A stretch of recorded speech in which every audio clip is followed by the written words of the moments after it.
आप सभी को हरिओम। स्वागत है आप सभी का पंडित ग्रीशानंद शास्त्री ब्लॉग्स में।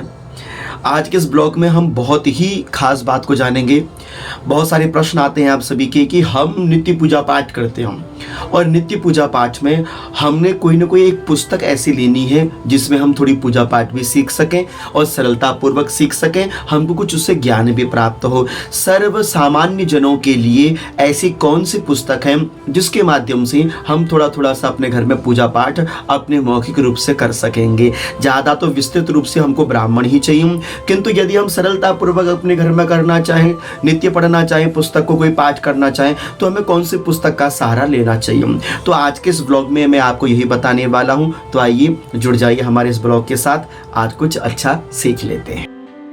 तो देख सकते हैं सभी सर्व सामान्य जनों के लिए जिसको पूजा पाठ करना आता है अथवा नहीं करना आता है, ऐसे नित्य अपने घर में पूजा पाठ करने वाले साधक को, भक्त को यदि किसी भी पुस्तक का सहारा लेना चाहिए, वो है नित्य कर्म पूजा प्रकाश। पंडित लाल बिहारी मिश्र जी के द्वारा यह रचित है, लिखित है और गीता प्रेस गोरखपुर इसका प्रकाशन करता है।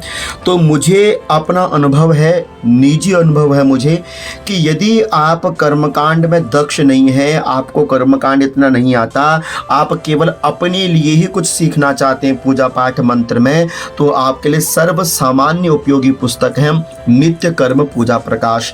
इसमें क्या है ऐसा, इसमें सबसे अच्छी चीज़ ये है कि आपको एक तो यह ज्ञान होगा कि मुझे कौन सी पूजा कैसे करनी चाहिए। जैसे सुबह उठकर मुझे क्या करना चाहिए, ब्रह्म मुहूर्त में उठकर क्या करना चाहिए, भूमि की वंदना कैसे करनी चाहिए, माता पिता गुरुश्वर का अभिवंदन कैसे करना चाहिए, मुझे गणेश जी का ध्यान कैसे करना चाहिए, मुझे दंत धावन कैसे करना चाहिए, आचमन करने की विधि क्या है। आप पढ़ेंगे ना तो आपको बहुत सारा ज्ञान इसी एक पुस्तक से प्राप्त हो जाएगा। आपको सब कुछ एक ही पुस्तक से प्राप्त हो जाए। कोई संध्या वंदन करने वाला भक्त है, साधक है, वो संध्या वंदना कैसे करे, उसके लिए यह है देव तर्पण, ऋषि तर्पण, पितृ तर्पण आदि समस्त तर्पण आपको इसके अंदर मिल जाती हैं। वस्त्र धारण करने की विधि, आसन की, शिखा की, यज्ञोपवीत के विषय में संपूर्ण जानकारी आपको इसमें से ही प्राप्त हो जाती है। और बहुत ही सरल और बहुत ही सर्व सामान्य उपयोगी पुस्तक है ये।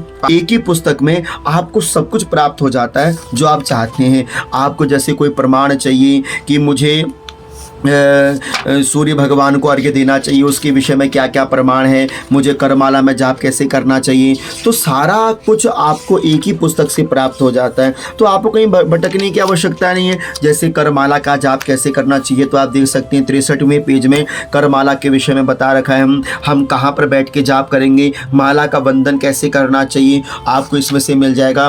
और जो सुबह सुबह उठकर भगवान की पूजा पाठ करना चाहते हैं, पंचदेव उपासना करते हैं, तो उन्हें क्या करना चाहिए, पंचदेव पूजन विधि देखिए। आप यहाँ से गणेश स्मरण लिखा हुआ है, यहाँ से आप पूजा पाठ कर सकते हैं, यहाँ से आप पढ़ना प्रारंभ कर सकते हैं। पूजा का जो संक्षिप्त संकल्प है आप यहाँ से पढ़ सकते हैं। और घंटा पूजन कैसे करना चाहिए, शंख पूजन कैसे करना चाहिए, पृथ्वी को प्रणाम कैसे करना चाहिए, आपको सब कुछ बड़ी सरलतापूर्वक हिंदी अनुवाद के साथ देखिए। हिंदी के साथ साथ बताया गया है कि आपने कैसे करना चाहिए, फिर संस्कृत में उसको बताया गया है। शिव का ध्यान, गणेश जी का ध्यान, ये समस्त वंदन बताए गए हैं। कोई अपने घर में पंचायतन रखता है, विष्णु पंचायतन आदि देखिए, गणेश पंचायतन, शिव पंचायतन, देवी पंचायतन, सूर्य पंचायतन, तो हमको इन पंचायतनों को अपने घर में कैसे कैसे देवी की स्थापना करनी चाहिए वो भी इसके विषय में बड़ा विस्तृत बताया गया है। कोई नवरात्रि में दुर्गा पूजन करता है तो उसके लिए दुर्गा विधान बताया गया है। कोई शिव पूजन करता है तो उसके लिए शिव पूजन का विधान बताया गया है। जैसे कोई चरणामृत पान करता है तो उसको चरणामृत पान करने का मंत्र बताया गया है। तो देखिए आपको सब कुछ ही एक ही पुस्तक से मिल जाता है। और साथ ही साथ आप देख सकते हैं दीपक को प्रणाम करने का मंत्र, जब आप दीपक प्रज्वलित करें आपको क्या मंत्र बोलना चाहिए।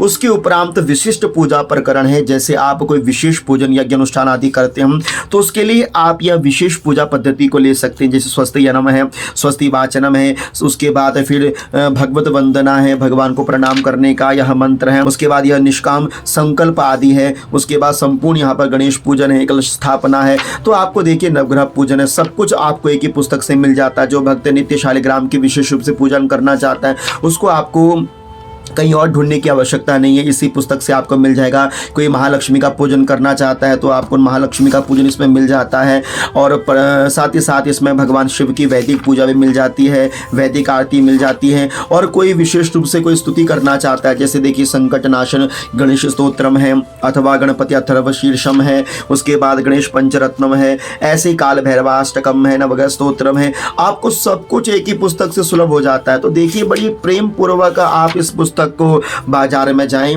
और इस पुस्तक को लेकर आएं। और मूल्य भी बहुत ज़्यादा नहीं है, केवल 60 रुपया है। जो मुझे अपना निजी अनुभव लगता है वह नित्य पूजा प्रकाश है। आप इसको लेकर आए, अपने घर में रखें और इसका नित्य पठन पाठन करें। रोज यदि आप इसको पढ़ेंगे आपको बहुत सारी जानकारियां ऐसी हैं जो आपको इसी एक पुस्तक से मिल जाएगी। बड़ा सुंदर प्रकाशन है गीता प्रेस का, तो आप लाइएगा और इसे पढ़िएगा। तो इस प्रकार मैं आशा करता हूं कि आज के इस व्लॉग से आपने कुछ ना कुछ अच्छा सीखा होगा, अथवा मैं कौन सा ऐसा नया व्लॉग बनाऊं जिसमें आपको नई जानकारी मिले, आप मुझे वह कमेंट बॉक्स में अवश्य लिखकर भेजिएगा। फॉलो कर सकते हैं आप मुझे इंस्टाग्राम पर। तब तक आप सभी को मेरी ओर से वंदन, प्रणाम।